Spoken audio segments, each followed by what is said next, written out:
Welcome to Westside Unscripted, the podcast where pastors loosen their ties, throw away their notes, and answer questions about all things theology and culture.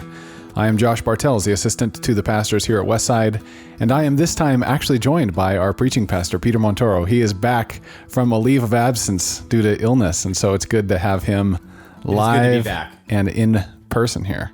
So it's good to be seen. Yeah, you're not seeing me, but Josh is seeing me. Yep, I can verify he is here. So it's good to have him back, have him actually on the podcast instead of just snippets from things he's said in the past. But he usually shares snippets from things he's reading right now. So what have you brought for us today? Well, I did not get to do nearly as much reading as I would have hoped to do being sick, because I was sick enough that I was not reading, which is really remarkable for me. Yeah, it's pretty sick for me. But one book I did read over the past few weeks is It Is Good to Be a Man, a handbook for godly masculinity by Michael Foster and Dominic Benon-Tennant. And it definitely is a very different style from the way that I would usually talk, but precisely for that reason, I think it was really beneficial, and I found it really helpful. And I wanted to share a few quotes from you. We'll have it in the bookstore here. Have we ordered it yet? It should be coming soon. So we'll have some copies in the bookstore.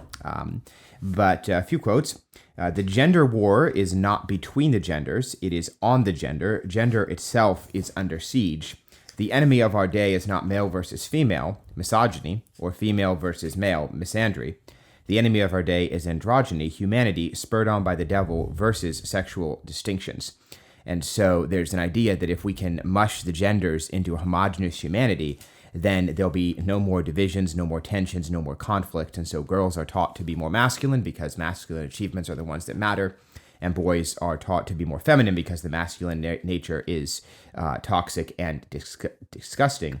And so children grow up believing that it is not good to be male or female, and they therefore have no clue how to live as God designed them. And that's certainly something that I think is really important, that this is something actually I'll be, Lord willing, doing a series on sometime in the summer about the idea that we're created as embodied creatures, and the bodies we are created in actually matter. That when we're resurrected, we'll be resurrected as men or as women, and we contribute to society, to the church, relate to God distinctively as men and as women, and that goes all the way down and affects every area of life.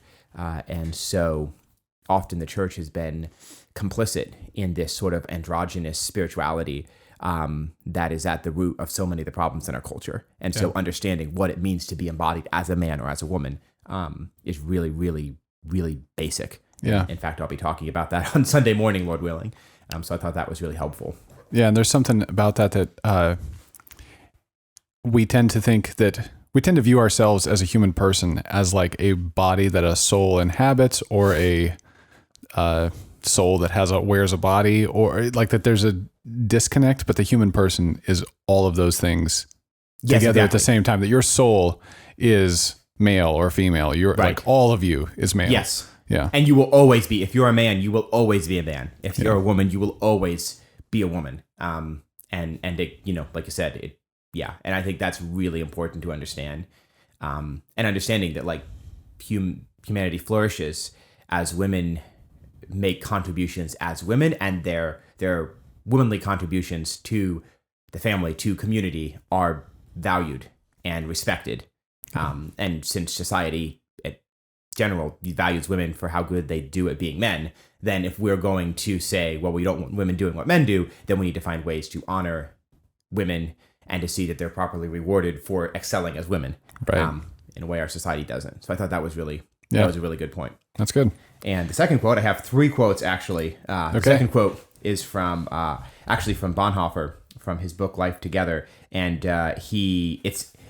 all three quotes come from this book, but this is a quote. They quote Bonhoeffer: "Those who love their dream of a Christian community more than the Christian community itself become destroyers of that Christian community, even though their personal intentions may be ever so honest, earnest, and sacrificial."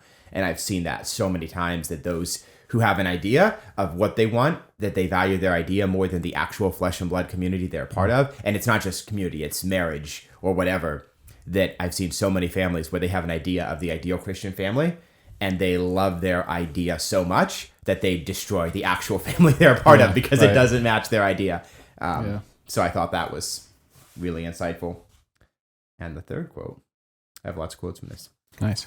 You know what? I'll skip the third quote. Move Okay. on to the question. Hey, So well, that's those good. two things really stuck Yeah. out to me as being really helpful. So Good. if you are a man, I would encourage you to read the book. Yeah, and it'll show up in the bookstore here in the next few weeks, probably. So, today's question, though, that we're going to get into has to do with one of the 10 Commandments, specifically the, in this case, the fourth commandment, which is, I'm going to read it here. Remember the Sabbath day to keep it holy. And there's a couple of points that this person who sent in the question has to bring up. One of them is Genesis 8:10, that there's Noah stays another 7 days in the ark, and then he sends forth a dove. And so just as an illustration of the fact that the 7-day pattern shows up multiple times, obviously you've got the commandment hearkening back to the original creational pattern of God working for the 6 days and then resting on the 8th. And so the question is, what should we do now as the church in regards to observing the Sabbath? How does that work? What does that look like for us? Can we go shopping? Can we watch football? He says many churches have excluded this commandment as being relevant at all. Like it's the one of the 10 commandments that really doesn't have any relevance today. All the others do. What should we think about the fourth commandment? How should we bring that into our day? Yeah, well, this is certainly something that good Christians differ. And so I want to just preface what I'm about to say. This is how I read it. This is how I understand it. I respect and honor those who have a different viewpoint than I do. So this isn't a church defining issue. So unless someone wants to say like you agree with me or you're out, like that would be a concern. But I don't see this as like a sort of boundary marker issue. But I do think it's something that's important. And so basically where I would go is I would say that the law code as a whole, so really all of Exodus, really the whole Pentateuch, as a revelation of the character of God, all of it applies to us. Even the you shall not boil a kid in its mother's milk, even the don't muzzle the ox that treads out the corn. Treads out the grain. All of these things, they all apply to us as revelation of the character of God. And as such, the truth is still applies. The whole kit and caboodle, the whole thing. And at the same token, as a covenant, we are not under the old covenant, any part of it. So it's, even thou shalt not kill we're not under that as a covenant. We are under the new covenant. Now, of course, God's character doesn't change. And so some things, people talk about the moral law or that sort of thing.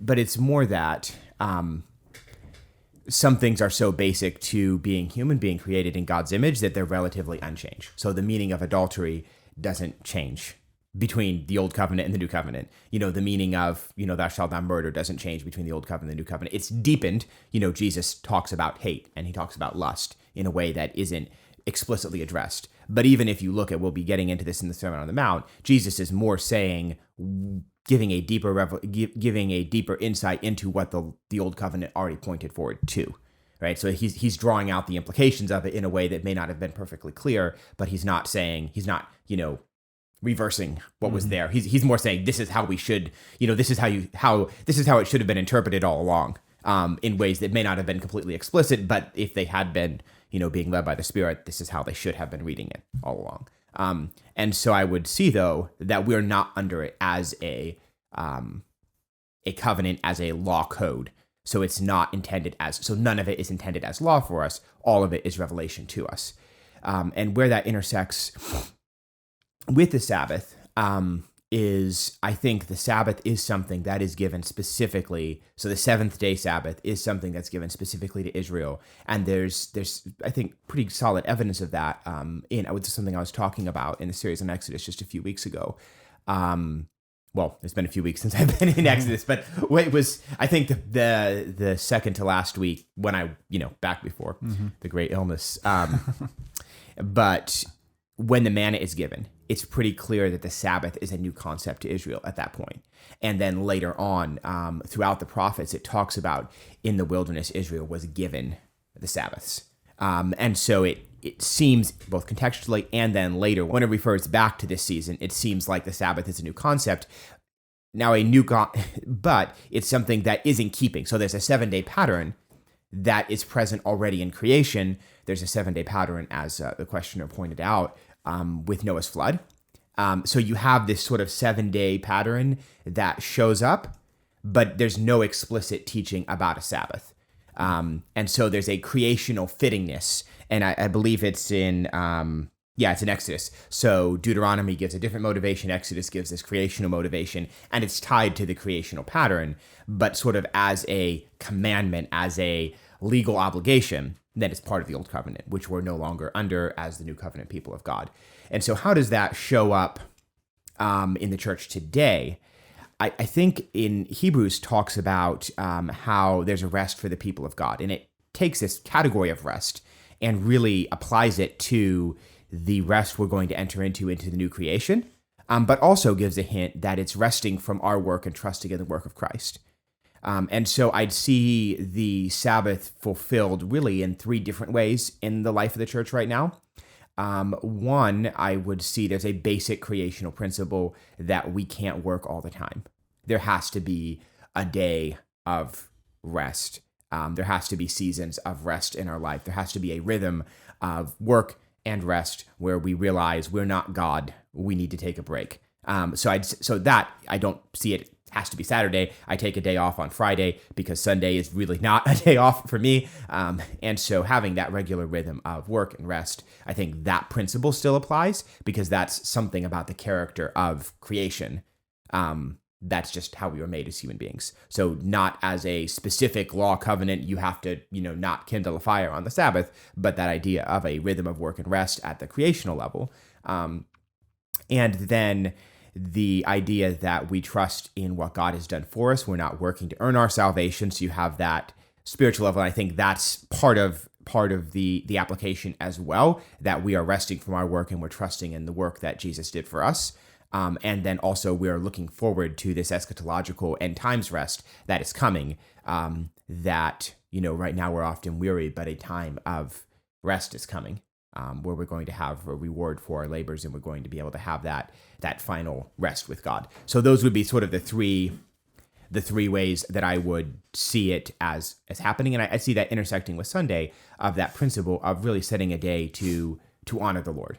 And giving priority. And one of the things I like about having a Sunday evening service is the way it bookends the day, because without Sunday evening, it can be let's go Sunday morning and then let's go spend the rest of the day doing whatever. Let's get an extra work day in, or let's go do some big fun activity or whatever it is. But really by having a Sunday morning service, a Sunday evening service, then that frames whatever you do on Sunday afternoon. So it's not like you can't watch the game or you can't watch a movie or, you couldn't do something else, but it really bookends, it frames the day, and really keeps the focus on God. Because I'd say that I guess that'd be a 4th thing of really setting aside a day to remember the Creator. And that ties in with, so it may be that for some, like the Levites in the tabernacle, the Sabbath was a day of work for them. They had extra sacrifices to do. And yet both the people and the leadership, all of them had a day that they devoted to really giving attention to the things of the Lord. And then, presumably they had another day that they were able to rest from their labors because that rest would still be needed by them. And so I wouldn't call myself a Sabbatarian. I think to me that really, it's like, and this gets into, if you're going to, so it's when you get into the detailed argumentation, it is really hard for me to see how you can be a Sabbatarian where you believe the Sabbath is an obligation for Christians and not practice infant baptism. I feel like the arguments for the two are so intertwined that if you accept one, you end up accepting the other, because they really come down to issues of continuity between the Old Covenant and the New Covenant. And so logically, if you sort of have a position that everything in the Old Covenant, unless it's explicitly annulled, explicitly canceled, then you have to do it, then finding some, parallel to infant circumcision and that sort of thing, it seems like those two go together. And historically, that's been the case as well. There have been some Baptists who are Sabbatarians, but it seems more consistent to, like, the view that I have seems more consistent with a more Baptist hermeneutic of how the Old and New Covenant relate together. So I've gone on for a long time, but yeah. So then do you think, as far as what kind, thinking about practically on Sunday, what kind of activities we should be engaged in then? Do you think that we should apply certain restrictions to what we're doing on Sunday in a way that, what would be appropriate? Would there be things that wouldn't be appropriate on Sunday, given that we are still attending Sunday morning, Sunday night services? Yeah, I'd hesitate to say there'd be things that would absolutely in no circumstances be appropriate. But this was something for me, like, that I wrestled with several years ago, that I was using Sunday as like, I'm going to get projects done around the house Sunday afternoon between the services. This was before I was here. This was when I was back in Oklahoma. And I realized, like, I need to take Sunday afternoon and either devote it to hospitality or something that is either restful or worshipful or service oriented, as opposed to me just getting one more day to get things done. One more like slot where I'm basically that attitude of being frantic if I've got to, spend every, so here's how it looks in my life. That, of course, we just had a baby and we've been out sick, so we haven't done much hosting the past couple months. But normally we'll host on Sunday afternoon. And if we don't host, then I will, take some time to read spend some time reading things that aren't like work related, that aren't like, that aren't productivity obsessed, just like more restful. So either spend the time in service, or I'll spend the time in doing something that'll be restful for me. And I think that's what I've seen in my own life. And so then I'll have to go back to the office if I'm teaching Sunday night and get ready for that. But I won't just like try to check off my to-do list. Yeah. And that's, I wouldn't condemn someone who did, but it just seems like there's still that fittingness and that pattern of God's character that seems to, where it's not a law, but just being led by the Spirit in what we're doing, that we should treat it in some way different than just like one more slot to get more of the same. Yeah. How do you then, because there's been some churches I've been a part of that Sunday is like the key productivity day for church life. And so then you wake up at, 7:00 in the morning, you're at a prayer meeting and you're just going. Maybe you squeeze in a nap and then you get there early for something before this in the evening service. And then, the whole day is really not ever characterized by restfulness. Even if you're involved at all, it ends up being super busy. So how do you distinguish between service that is useful or not just useful, but is necessary on Sunday, and service that becomes just another one of the productivity obsessed activities in your day? Yeah, that's a good, because that really is, and that's legitimate. And I know you and I have talked about this lots and lots of times, because there is a tension between wanting to have the day devoted to the service of the Lord, but wanting the service of the Lord to have a restful rhythm to it, where it's not just the day that you have 101 things to do, which is really a challenge, especially if you're employed by the church, that it, like for me, so it's not, Sunday afternoon is that one slot of time that I can, have some degree of control over. But, I get up, I'm usually up late Saturday night working, and then I get up in time to get to the pastor's meeting on Sunday morning before the service, and you have the service, and then you've got to be back in the office before Sunday night to make sure all the notes and everything are in order. So that there is that, so for me personally, there is that Levites working in the, in the temple where Jesus says, they break the Sabbath, but it's required for the worship of God, and therefore this is appropriate. Would that then become, do you think, if we're thinking about the parallel between the priests who break the Sabbath in order to keep the Sabbath in that sense, then is there a parallel between that and us all being a community of priests? That then there is some level where we all break the Sabbath, not like as a body as opposed to as individuals. Yeah, no, I think that's an appropriate analogy. I think what I'd want to, and I've been a part of, the sort of ministry. Well, the same. We were part of. I think we're both thinking of the same church, that we both served in ministry there together. And I think one of the things that I try to avoid doing, this characterizes everything at Westside, is I want there to be things to do to serve, but I want everything that we do to have a weight to it and not just keep people busy for the sake of keeping people busy. And so some people may feel like, oh wow, you have a Sunday morning and a Sunday night. That's like crazy, but we have one Sunday morning service we have a Sunday evening service. We have a good, we start at 10 o'clock. So there's a lot of little things like, we start the service at 10 o'clock so that you don't have to be up at the crack of dawn. We don't have a prayer meeting at 7 o'clock in the morning on Sunday, where you have to come here at 7 and then come back and then go out on a, and do this ministry and then come back and have Sunday school and then get from Sunday school to church and then get from church to, a ministry thing after, then, take everyone back home on the bus. And then you've got, some ministry thing that meets in the afternoon and then Sunday evening and then something after church and Sunday night.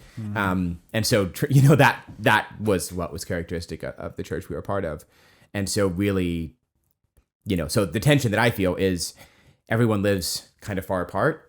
And so it is easier and more restful for people to not have to come back and forth extra times. And so sometimes trying to schedule stuff when people are already here is easier, but then the more stuff you schedule, then the less restful that day is. And so trying to balance those things has been, there's no perfect solution, because you want people to not feel burnt out by being back and forth, but you also don't want Sunday to be crazy busy. And so do you think there is an importance for people to coordinate their rest with Sunday? Do you think the day Sunday has significance that the rest should coordinate with? Because you're talking about how, for you personally, obviously as a pastor, your responsibilities demand that you're doing a lot of work on Sunday. You're preaching, you're teaching, you're counseling, you're impromptu counseling, right? Like there's things that happen on Sunday that demand your work, but that you're trying to make Sunday a restful day, but that you then have a Friday that is a day of rest.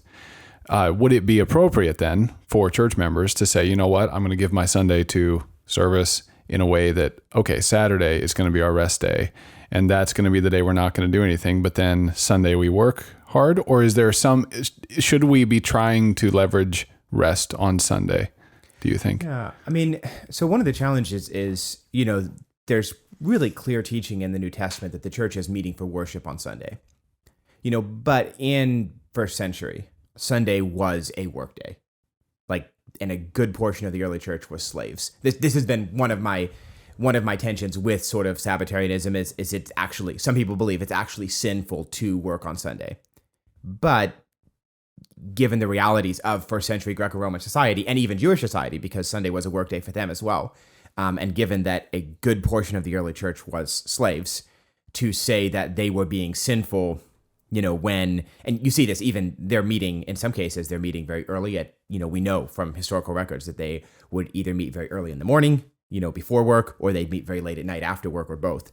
And so it was a work day. And so I think, it is a good thing, one of the Christian influences of society, that when, as much as those things can be paralleled, that we, don't do other things on Sunday, that it's a day off, that's a privilege, but it's one that isn't shared by many Christians around the world today, and by many early Christians as well. And so that's kind of why I'm hesitant to make that like an absolute rule. So it seems like more that our current preference for Sunday being the day of rest is really just the fruits of a Christian society, yes, not so much the fruits of the early church seeing this as being a demand that we must not work on Sundays.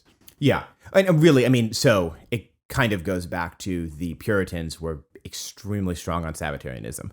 So it's actually there's a whole historical controversy about how the Puritans related to the Continental Reformers on this, and so like what Calvin's view would have been versus the English Puritans. But for whatever reason, the English-speaking Puritans got really, really passionate about this idea of the Sabbath being Sunday. And I'm not completely clear as to exactly why. I know there's a lot of historical debate about the details, so maybe no one's completely clear, but there was a lot of historical attention to that. And because the Puritans were very influential in the founding of America, then that is, why Sunday is they're up until recently, even in some places, there still are laws about what can be open on Sunday and not. Mm-hmm. And it's because of that, it became like a very central part of, in a way that is not really characteristic of the church as a whole in most of the world. But places like this particular group of Christians that happens to be really influential in the legal framework of America really got, I'd hesitate to hung up, but it was a really big deal to them. And so that's some of the fruits, and I'm not saying I'm thankful for those, mm-hmm. Because it means that a lot of people are able to have work off on Sunday, but that's changing, really in our society. Mm-hmm. And so we have to work around that. Yeah. And so with people working on, I'd say if you have a job that requires you to work every Sunday, then it becomes hard to participate in worship. I would really say you should be looking for something different. But a lot of men in the church have jobs that require them to work some Sundays, and that's becoming much more the norm. And so just working around that as best as we can. Yeah. So this has been a really interesting conversation. I think there are two different directions I would want to see if we could point people to some resources. One of those is what would be something that someone could read that would give them that kind of covenantal overview of the way the covenant relates to us today, because that's kind of foundational to how we think about the Sabbatarian. So is there a book you would point people to? Or? Yeah, Kingdom Through Covenants. There's the big one. And then there's by Peter Gentry and Stephen Wellham. There's a big, massive, thick book, and then there's a shorter version. And that's been really helpful to me in both on the specific issue and just more generally how the scriptures fit together. Yeah. Both of those are available in our bookstore, yes, I believe, so people could get them there. And then I taught a lesson in the School of Ministry. I did a lecture on this specific topic, on how the covenants fit together. And I think I did a lesson as well. So the School of Ministry, you'd have to ask me for, because those aren't uploaded, but I could send it to anyone who's interested. And then I did a course on the big story of the Bible that I dealt with this in particular as well. And that should already be up on the sermon audio. And if anyone has questions. So that would be something I've taught on this. And part of that was inspired by reading those two books. Yeah. So that'd be my recommendation for that. Great. Wonderful. The other direction I would ask is that something that was interesting to me as you talked is the worship practices of the early church. Is there anything in particular that would be kind of a layman's guide or something that would get us into just understanding what it looked like to worship in the early church? Thinking about that, there's a chapter, there's a, my brain's going blank right now. There's a multi-volume, this was a book I talked about when we did the church history series. Do you remember that? 1,000 Years of Christ's Power? Yeah, 2,000 Years of Christ's Power, and it was written by... I will pull it up while you talk about it. Anyways, in the first volume of this series, which we can get, I think we can get a copy. It's in the bookstore. Yep. And we can get a copy in the library. Yeah. Could we? Yeah. Let's get it. Maybe we'll put the bookstore copy in the library. Okay. Anyways, in there he has a chapter that is an outline of early Christian worship by practices. By Nick Needham. Needham is a really interesting guy, and this series, it's really clearly written and very accessible to laymen. Like it doesn't presume any previous knowledge. He wrote it for like students coming in Africa who are coming from a total non-Christian cultural background. So he explains things like even the difference between BC and AD and how the dates work, things that are like sort of background things that a lot of books assume you already know. He takes the time to explain. And so I'd really commend that. And he has a chapter that he talks about early Christian worship practices really thoroughly, but it's clear, it's easy to understand, and I found it helpful. He goes through the sources, gives like quotes from, how do we know these things? So here's where we could find it. So I'd really commend that. Great. Yeah, those are good. So look for that in the church library, and that's a new thing. So if you want to start an account with the library, just go on to the bookstore and we'll get you hooked up there. And now you'll be able to check out this book and read that chapter to find out what's going on with early church worship. Well, this has been another episode of Westside Unscripted, and this time joined in the flesh by Pastor Peter Montoro. So we're glad to have him back. Thank you so much for listening today. If you have further questions for Pastor Peter or ideas of other future topics, please reach out to me at my email, josh@BibleDirectionForLife.com. Or, of course, you can always catch me at church. Thanks again for listening, and we look forward to being with you again next week to talk about all things theology and culture.